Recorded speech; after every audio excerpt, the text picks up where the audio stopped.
வாழ்க வையகம், வாழ்க வையகம், வாழ்க வளமுடன். குரு வாழ்க, குருவே துணை. அருள்நிதி பேராசிரியர் அன்பழகன் திருவண்ணாமலை. அனைத்து அன்புள்ளங்களுக்கும் வாழ்க வளமுடன். குருவின் நினைவில் நின்று என்னுள் எழுந்த கவி ஒன்றை பதிவு செய்கிறேன். அனைத்து அன்புள்ளங்களுக்கும் வாழ்க வளமுடன்.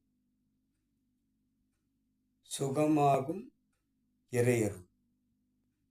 சுகமாகும் இறையருள் என்ற தலைப்பிலே இக்கவி வந்திருக்கிறது.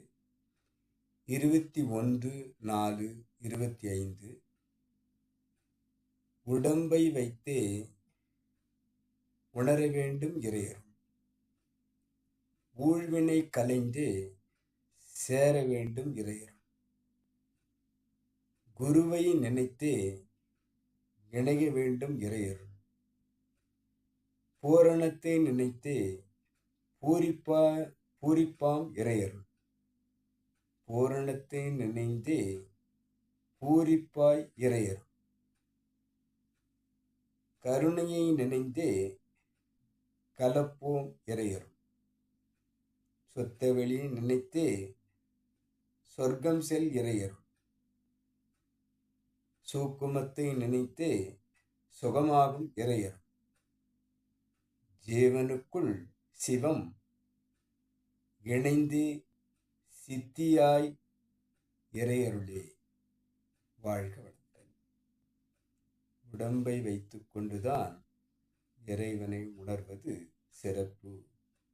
உடம்பை வைத்து உறைய வேண்டும் இறைவன். உறைந்து உறைந்து இந்நிலையில் பழகிக்கொள்ள என்று குரு அவர்கள் கூறியிருப்பதை நாம் சிந்திக்கலாம். ஊழ்வினை களைந்து சேர வேண்டும் இறையருள்.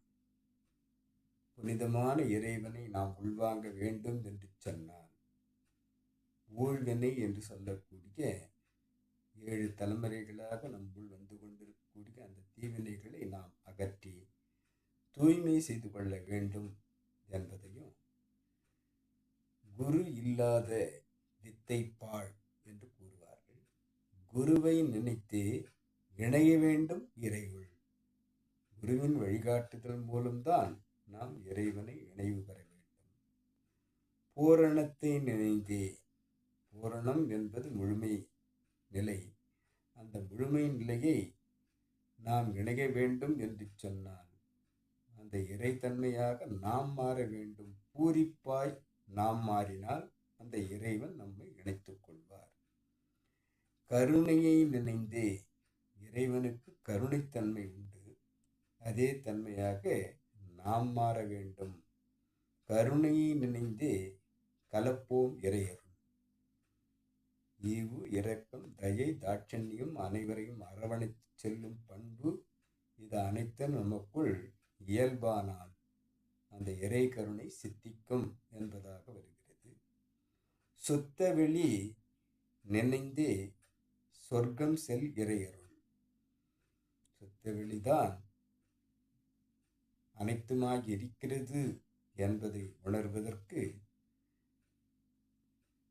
முற்கால ஞானிகள், யோகிகள், சித்தர்கள், ரிஷிமுனிகள், குருமார்கள் அனைவரும் கூறியிருக்கக்கூடிய அந்த ஒன்றுமே இல்லாத ஒன்றுதான் அனைத்துமாய் இருக்கிறது என்ற அந்த எண்ணத்தில் நாம் நிலைத்தால் நம்முள் சொர்க்கம் என்று சொல்வது வெளியில் இல்லை, நமக்குள்ளே சுவர் அகம் என்று குரு அவர்கள் விளக்குவார்கள்.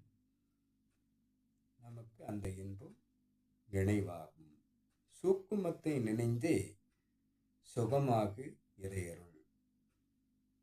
சூக்குமம்தான், அந்த வெளிப்பாடுதான் அந்த சுழிமுனை நாடி வழியாக குண்டலினி சக்தியாக சென்று நமக்கு தவம் சித்தியாகும் போது சுகமாக, அந்த பேரின்பமாக, பேரின்ப கழிப்பாக, பேர ஆனந்தமாக நம்மை மாற்றுகிறது. அவ்வாறு மாறும்போது அந்த இறைத்தன்மை நமக்குள் சித்தியாகும் என்பதாக வந்திருக்கிறது. ஜீவனுக்குள் சிவம் நினைந்தே. நம்முள் இருக்கக்கூடிய உயிர்தான் சிவலிங்கமாக இருக்கிறது என்று திருமூலர் கூறும் அந்த அளவிலே இந்த உடலிலே உயிரை இயங்க வைத்துக் கொண்டுதான் அண்டத்தில் கடவுள் என அழைக்கப்படுபவன் பிண்டத்தில் உயிரென பேசப்படுகிறான் என்ற அந்த நினைவில் இந்த உயிரை, இந்த மனதை ஒன்று சேர்த்து அறிவார்த்தமாக நாம் அறிவு பயணம் செய்து சித்திப்பாய் இறையருளே, அந்த இறையருளை சித்தி பெற வேண்டும் என்பதாக இக்கவி வந்திருக்கிறது. சுகமாகும் இறையருள் அனைவரும் கூறிய அந்த இறை என்பும் நாம் பெற வாய்ப்பிருக்கிறது என்பதை கூறுவதாக வந்திருக்கக்கூடிய இக்கவியை பதிவு செய்கிறேன். அனைத்து அன்புள்ளங்களுக்கும் வாழ்க வளமுடன். கவிதந்த இறைநிலைக்கும் வழி சொன்ன குருவுக்கும் வாழ்க வளமுடன்.